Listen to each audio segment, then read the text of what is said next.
Hello and welcome back to the Spellmanomics podcast.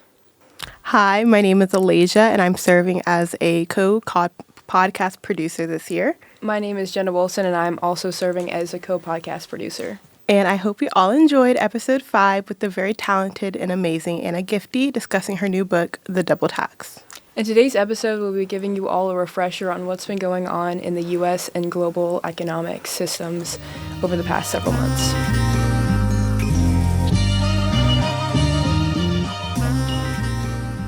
So let's go in with a pretty much hot topic recently, plastered on every news headline, every article, the government shutdown. Yeah, this has been a really big thing, and there's obviously a lot of confusion that's surfaced around the government shutdown. I have a lot of family that works for the federal government. Same. So, yeah, I remember when I was growing up and there was the 2019 shutdown, the most recent one, aside from this one, of course. I was like, what do you mean you're not working because the government shut down? Like, how does a government shut down exactly? But the essential concept behind that is in the partisan system, there's usually one party that can't agree upon some sort of bill relating to what the budget is going to be, budget cuts, budget increases, a lot of questions about like the ever-growing national debt that we have. And so when people can't agree upon those kinds of decisions, there's no budget circulating for Congress, thus the government shuts down, and there are a lot of ramifications that come alongside that. This particular one started October 1st and has been going on since then. And in terms of what stays the same during the government shutdown, a lot of the essential government agencies are still up to some capacity, like the Army is still up and running. ICE, which, is controversial, is still up and running. Yeah.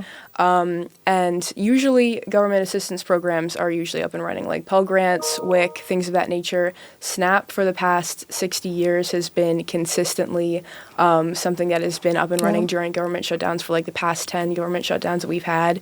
And this is something that we've seen actually different in this one. SNAP, which is the Supplemental Nutrition Assistance Program, is something that helps over 10% of Americans, and at some point in your life, 20% of Americans with getting their groceries, essentially, and it is extremely effective. And for every one meal that is given out from food banks and things of that nature, 9 are given from SNAP. So SNAP is a really effective program. However, we have seen with this new administration that there have been a lot of contentious questions about whether or not SNAP is still going to exist in this shutdown. At first, it seemed like it was going to be completely struck, but there have been some legal questions about that and a lot of tug and war of whether or not it's going to be brought back. So there are a lot of questions there. So we have seen some changes in this particular government shutdown in terms of the socio-political climate that we haven't seen in previous years. So there are definitely a lot of changes that we've seen this time around. And you're also from Maryland, right? I am, yes. So yeah, I feel like since we're so close to like that government hub, we like whenever a shutdown happens, I feel like everyone else is like, oh, I don't really notice anything different. And I'm like, if you live in the DMV, I remember it was something like Northern Virginia, like over like 40% of a lot of their listings are like government, federal jobs, contractors. And they're like, imagine that much of a region is unemployed right now. Like it feels stagnant. And I feel like it's the same in Maryland. Like both my parents, my mom is retired now, but my dad is a federal contractor. And he just started doing odd jobs around the house, like building stuff. And he started being like, I was like, why did you redo the basement? He was like, I'm unemployed. And I'm like, oh, let me tell you, are unemployed. It's really funny because my dad works for the Peace Corps, right? And recently he's just been like sending pictures in the family group chat of him cooking and stuff. And my sister's like, what's that about? And he's like, the government shut down. And I'm like, oh, that makes sense. I was like, you're just doing anything. Just but cleaning the basement is like, I guess, a canon event for them. Literally a canon event. But the human spirit lives on. Their day-to-day life. Yeah. So for consumers, regardless of whether or not they're a part of the government shutdown in some way, there's still a lot of erosion of consumer trust because the government cannot make decisions when it comes to the budget. And so there's a lot of insecurity about whether or not you should be spending money in certain ways. There's small businesses who are particularly affected by all of this. And so if they're not getting loans, they're not able to start them up. There's a decrease in money being circulated within the U.S. economy as a result of shutdown. So, like, if there's a decrease in money, people are not going to be spending as much. If they're not confident in their government, they're not going to be spending as much, or they're going to be more weary about spending. So we definitely see a lot of changes in the behavior of the consumer during this process. So it's definitely something that we need to keep an eye on. Of course. I feel like, especially with like tariffs and everything, I'm like, it's just like too many things happening in a big pot to create a stew that I may not want to enjoy. But trying to give some hope. When do you feel like the shutdown may end, or the light at the end of the tunnel? So in terms of when it's going to end, there's not really like a clear-cut answer on that. It's really hard to tell. I mean, this particular government shutdown is gearing up to be the longest government shutdown that we've ever had. The second longest, after what this is looking like it will be, was the one from the end of 2018 to the beginning of 2019 that lasted 35 days. And so this is looking to be longer than that. And sometimes they last anywhere from a few hours to this duration of time. So it's really hard to tell. And unless you're really behind the scenes, and even for some of those people, I'm not even sure if they fully know, it's really hard to tell like just how long it's going to be. So it's one of those things where we kind of just have to twiddle our thumbs and hope for the best, because there's no like sort of economics, data analytics you can do behind the scenes to figure it out in this situation. It's really more political. I was like, literally, it's people to people just trying to get pressure to the bipartisanship to be like, hey guys, like at the end of the day, the American people need to come first. So I think we need to, put our hands together and just work it out. But hopefully that comes soon. And looking at this, like trending to be one of the longer, if not the longest, when it comes to struggling federal workers who are being unpaid, like our parents, or even laid off. I know there are a lot of layoffs or people having to leave their jobs for more secure jobs in the civilian sphere. Do you think there's a larger trend of unemployment in the current economy going forward? I would say that there definitely is looking like there's going to be a current, like ongoing trend of that. I mean, I would say for the most part what we've seen is that there's a difficulty with people who are becoming unemployed to actually regain employment. That's something that's definitely been a consistent struggle. And there are a wide variety of reasons as to why that is. So on surface level, it's like, like unemployment's not doing too bad. Like we've actually had a pretty decent increase from what we've seen in the past, especially from, like quarantine in 2020 and 2022, COVID. That era. But like below the surface, we see that there are actually a lot of issues with people who are more consistently struggling to get employment again and regain that employment. So there have been a lot of challenges that we faced on that front. And I don't know if you've tried applying to any jobs or internships recently, but I'm sure like you've noticed that a lot of this has moved to more like online spaces. And so with that, we've seen that there are a lot of like job postings and listings that are more like ghost listings or like very passive ways of hiring, where like you apply to a job and you don't hear anything back, not even a declination, just nothing. You know? And so I wonder if that has something to do with this issue of like securing a job in this more like modern technological landscape. And I was wondering if you have like any thoughts on that. I agree 100%. Like I feel so there's always this use of the percentage, like, actually unemployment's 3.4 or 4.4 or 4.1. And they just dot these numbers, but I think we have to look at it from a smaller picture and look at the niches and the nuances of it. Like Georgia only has a 3.4 unemployment rate right now, but DC has a 6%. And I think it's like, okay, because of the government shutdown. Like when you have to, I feel like there's so many things that go up and down and up and down in the current landscape that we have, especially going through a lot of political movements. It's harder to be like a big paintbrush on a really big canvas when it's a lot of little details and a lot of different colors. And especially here in Georgia, I know there was a huge incident where there was a lot of jobs that were lost due to a deal that fell through with South Korea due to ICE. And it's like big pictures like that scare me, because it's like, okay, that was bringing in millions of jobs for people that live in Georgia. And it's like, where is those people going to get those jobs now? Because there's no infrastructure in place by American people to come in and replace that for those billions of dollars that we missed out. And especially Georgia, like, being from out of state, like I'm so privileged to look at another state and be like, oh, I hope they do well. I hope the people here aren't suffering. But it's so disheartening to see situations where I'm like, wow, we could have really prospered. Like we could have got her bag up. Literally could have got millions and billions of dollars, had a stable infrastructure with, I think it was cars or industry, which are very stable. And that's what makes me scared too, because like now we have these people who are going into an unemployment sphere, where it's like once you get in there, it's hard to find the next job that you can go find. A lot of people were banking on this to end that unemployment for them. Yeah, exactly. Especially like exactly what you said, applying to a job and then never hearing back. It's like, right. That's what I was thinking too. I remember I applied for something and I didn't realize I didn't get it till someone posted on their LinkedIn, oh, I got my new job, and it was the job posting I wanted. I was like, I feel like there's this shift towards not having empathy towards the applicant or towards the unemployment person or the person who's in between jobs or in between or using SNAP benefits. Yeah.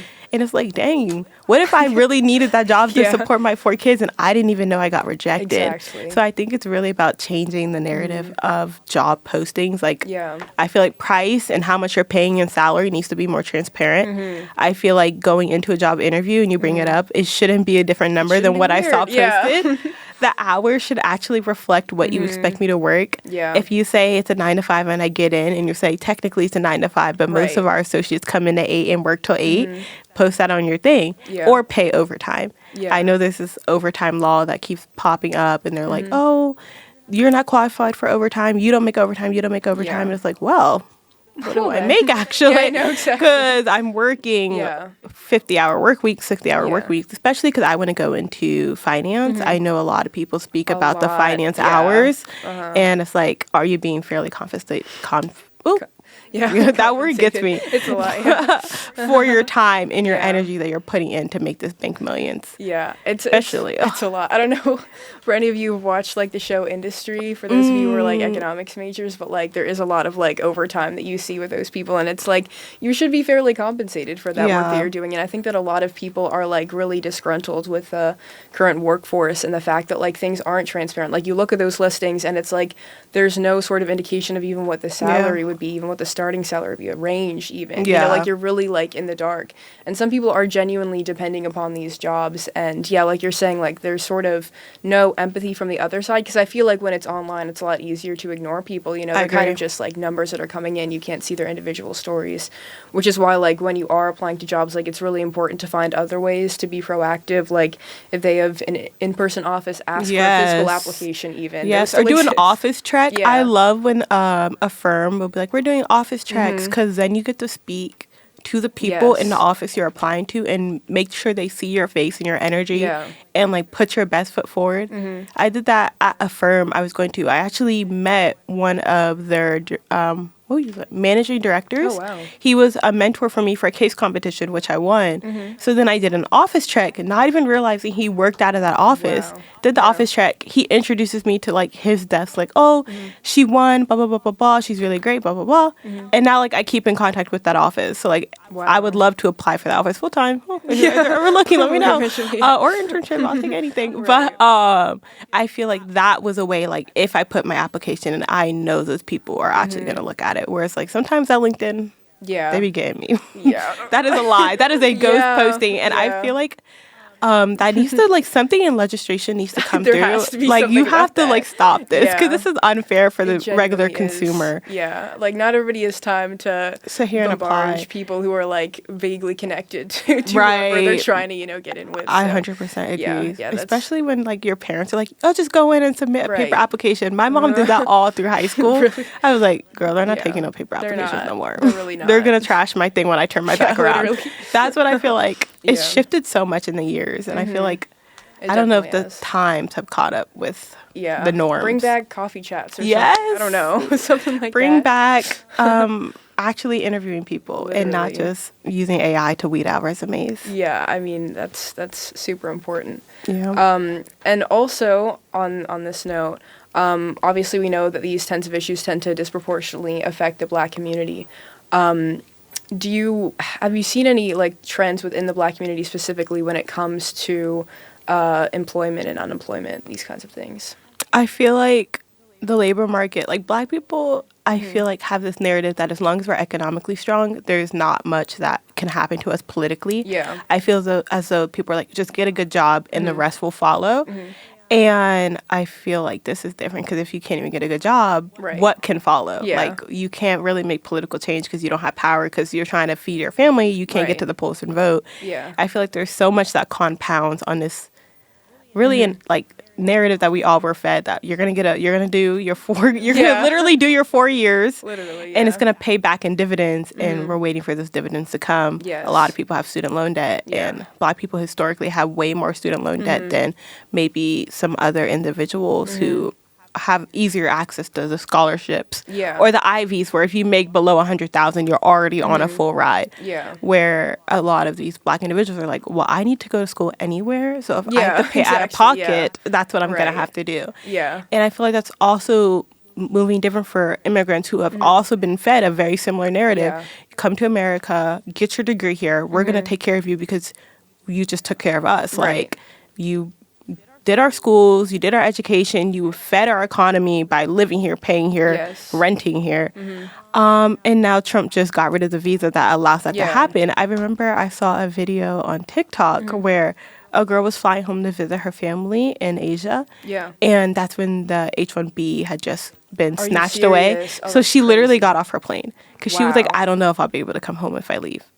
So she got off her plane. Like, oh my God. I don't know, like, it's so disheartening because it's like this is your life. Like, you live here, you work here, you have coworkers, friends, family. And now it's like, I can't even visit my family back home because the law might make it so my job can't afford to pay $100,000 to keep me. That's a salary. Where they can maybe find that somewhere else. So like, and I know a lot of people are like, oh, it's going to make people look towards American workers. But I hate that idea because, like, they probably have lived here for years. They are an American worker at this point. At this stage. At this stage. And when you look at the amount of economic growth that these people have created within this country, I think it is only fair to give them that status. Because a lot of them, compared to, people who were maybe natively born in America, like, they're getting paid a lot less. And when you look at the amount of work that they're putting in and the amount of growth that they're creating, it's not proportionate at all. It's crazy. We are at the end of the day receiving the net benefit here. And so I think, like, the treatment that's been coming from the administration is really shocking. So there definitely needs to be some changes there, that's for sure. Especially, I feel like everyone always pushes this narrative of, like, do it the right way. And I'm like, that is the right way. So where are they going to, like, there's no other avenue. I just wish there was something in place. If you're going to get rid of it or put such a huge tax on it, there has to be another avenue that you open or make another incentive or make something else. I feel like people are too quick to be like, SNAP benefits. Okay, we're out. Right. We need to have an emergency something in place to support these millions of people who will not be eating, who get 36, it's like literally $36 or $37 to supplement. Like, where are you getting that money from?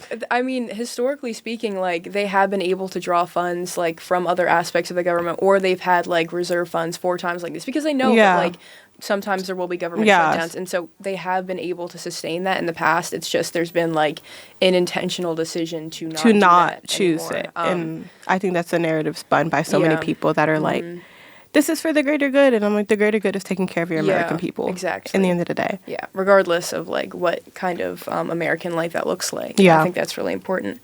And on that note of what are people actually doing, has the Fed done anything to combat these issues of, like, unemployment that we've seen sort of rising recently? I believe there was a 1/4 point reduction in interest rates for the September cut, which had a lot of heat behind it because people were like, so many people were looking at the Fed these past few, probably since August to now. The Fed has been in the hot seat, like, cut. And the chair has been coming out like, I will cut when I feel as though that's what the American people needs, which I do feel like was the best bet in this situation. Where I think it's now down to between 3.7 and 4%, which is not crazy. Right. But when the federal fund rate is cut, it allows people to lend, like, the rate that banks borrow and lend to one another are lower, which is better for the American people. A lot of people say that it has, like, economic growth, it stimulates people, blah, blah, blah, blah, blah. But there needs to be, like, Federal Reserve Chair Jerome Powell, thank you so much for cutting, because I know they were on your high heels, and our Spelman sister Lisa DeCook also felt some of that heat. Yeah, definitely. Yeah, but also like it may wealthier individuals disproportionately benefit from like that. Exactly. Like that's why so many people are like, let's cut.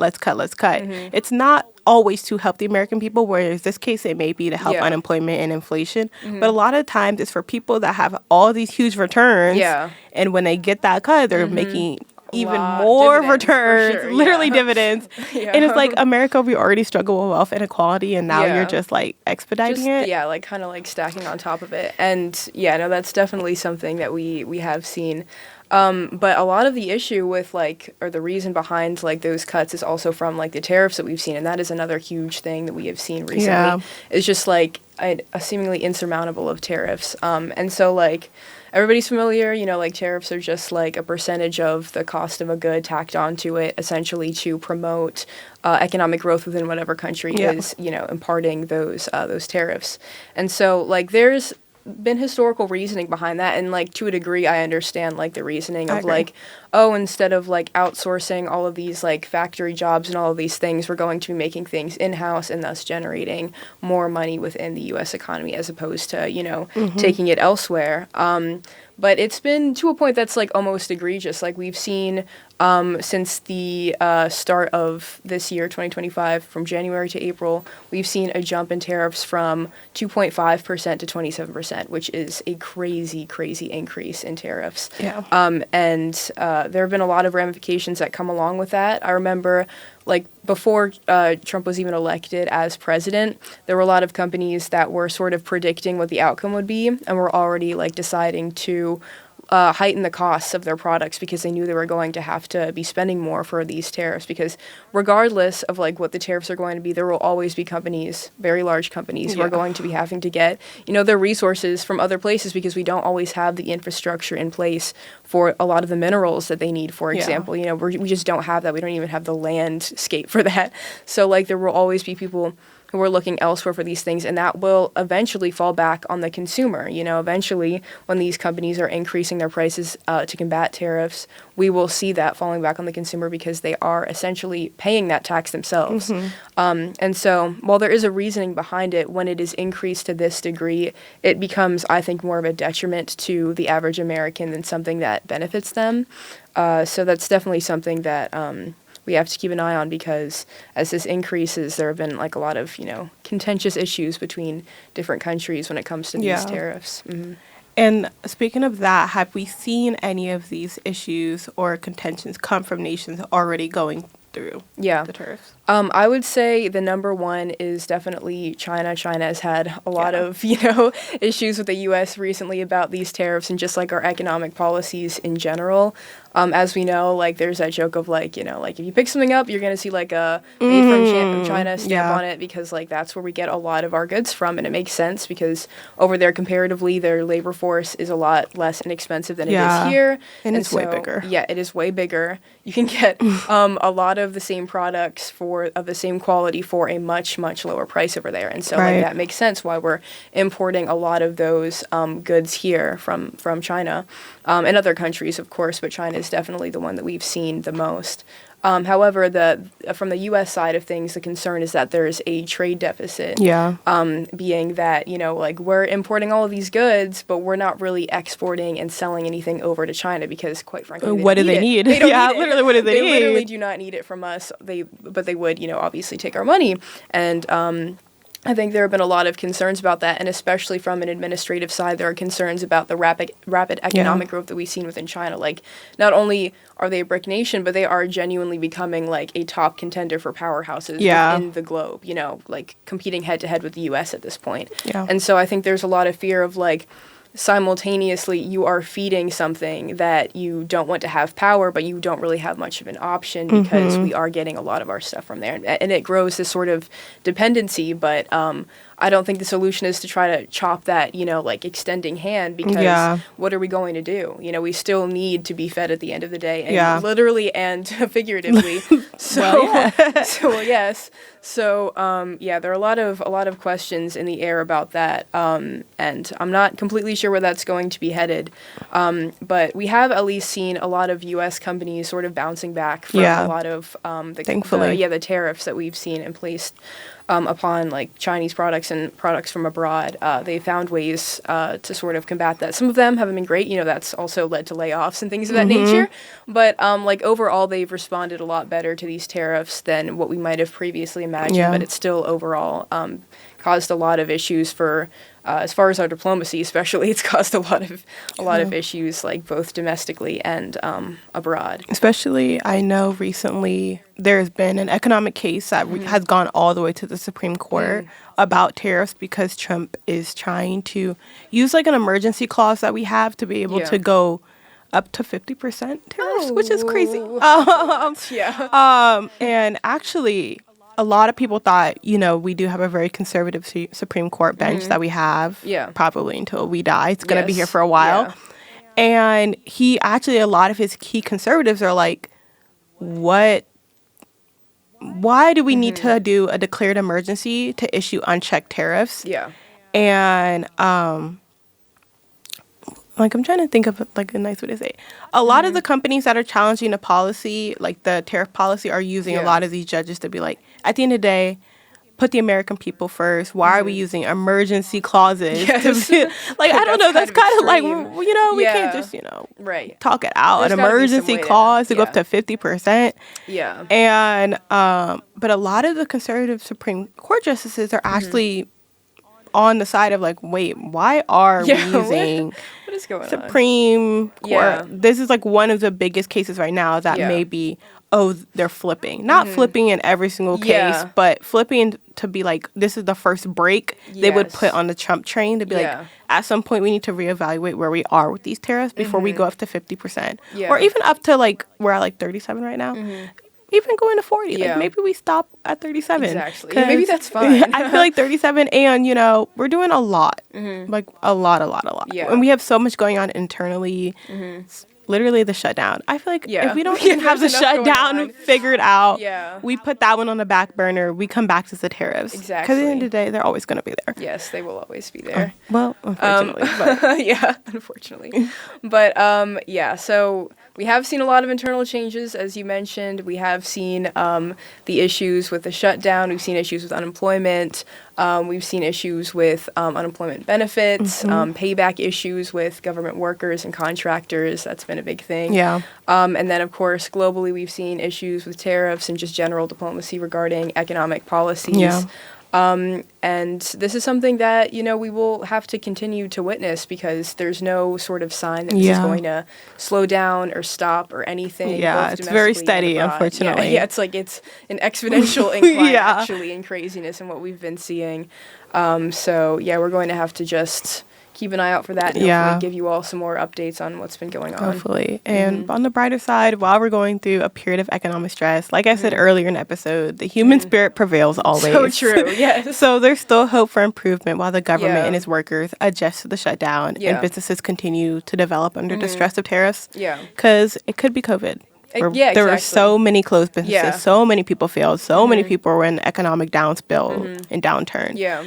But, as long as we just move as a collective and put our best foot forward, I'm hoping for better days. Yes. And, that's all we have. Employed fathers. yes, exactly.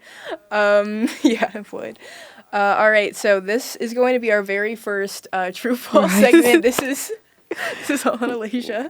So, all right, we got 3 questions. The first one is, the rate cut has led to sharp increases in U.S. equity prices. Is that true or false? Oh, no. It's all right. I'll say it's true.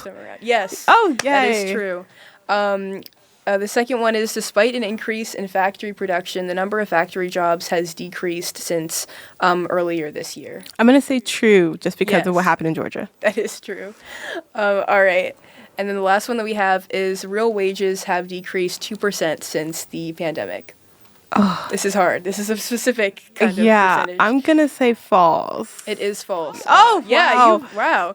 Real wages have actually increased. Yes, I was going to think it was increased because I was like, pandemic? Yeah, I know. Like, that was rough. I was like, we got to go up. Exactly, if we went down, it would be able to. That would be a lot. So this would be a way different episode. This is slight evidence that there has been, there's some, as long as we move forward, I have a really great hope in everyone. Exactly. All right. 3 out of 3. That's very good. Yes, very good. And we'll see what you have next time we go. All right. So this concludes this little refresher for you all. I hope this was equally interesting and informative, and we look forward to doing some more of these as, we see more headlines coming up in the news that we just need to discuss, Yeah, and follow us on Spotify and YouTube as Bummonomics, and I can't wait to see you on the next